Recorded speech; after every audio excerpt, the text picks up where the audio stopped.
देवशयनी आषाढी एकादशीच्या पावन पर्वावर मुरगुड शहरी भक्तीच्या रसात न्हावून निघाली। स्थानिक श्री विठ्ठल मंदिरापासून विठ्ठल रुक्मिणीची अतिशय देखणी आणि शानदार पालखी काढण्यात आली।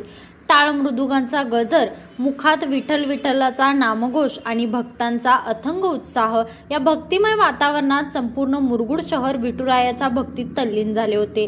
विठू माऊली तू माऊली जगाची, राजा तू पंढरीचा, अशा एकाहून एक सुंदर भक्तिगीताचा आणि भजनाच्या तालावर वारकऱ्यांनी शहरात ठिकठिकाणी पालखीचे जंगी स्वागत केले।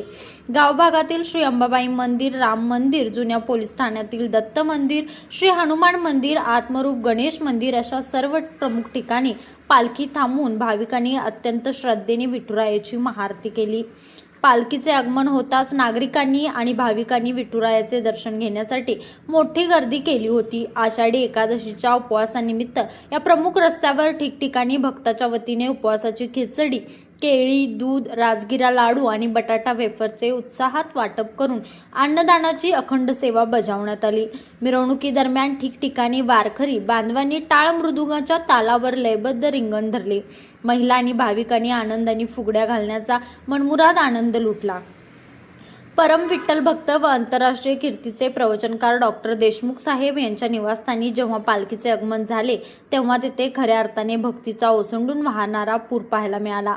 भाविकांच्या अश्रूतून आणि जयघोषातून विठुरायाबद्दलचे अथांग प्रेम स्पष्ट दिसत होते। या अखंड आणि मंगलमय पालखी मिरवणुकीत मुरगुडमधील अनेक मान्यवर आणि विठ्ठल भक्त मोठ्या संख्येने सहभागी झाले होते। यावेळी प्रमुख उपस्थित श्री विश्वास रावण, धोंडीराम राऊत, शामराव मेडके, मारुती शेट्टी, संतोष लोहार, साताप्पा मेडके, चंद्रकांत तिकोटे, श्रीरंग गुरव, निग्गाप्पा सित्ताप्पा, नवर किल्ले, प्रकाश मगदूम, कृष्णा कुंभार, बाळासो लोकरे, सर्जेराव भाट यांच्यासह शेकडो भाविक या भक्ती सोहळ्यात तल्लीन झाले होते। माऊलीच्या आगमनाने संपूर्ण मुरगुड नगरीत प्रत्यक्ष पंढरीचा सोहळा अवतरल्याचा अनुभव सर्वांनी घेतला। लाईव्ह मराठीसाठी मुरगुडहून सर्जेराव भाट।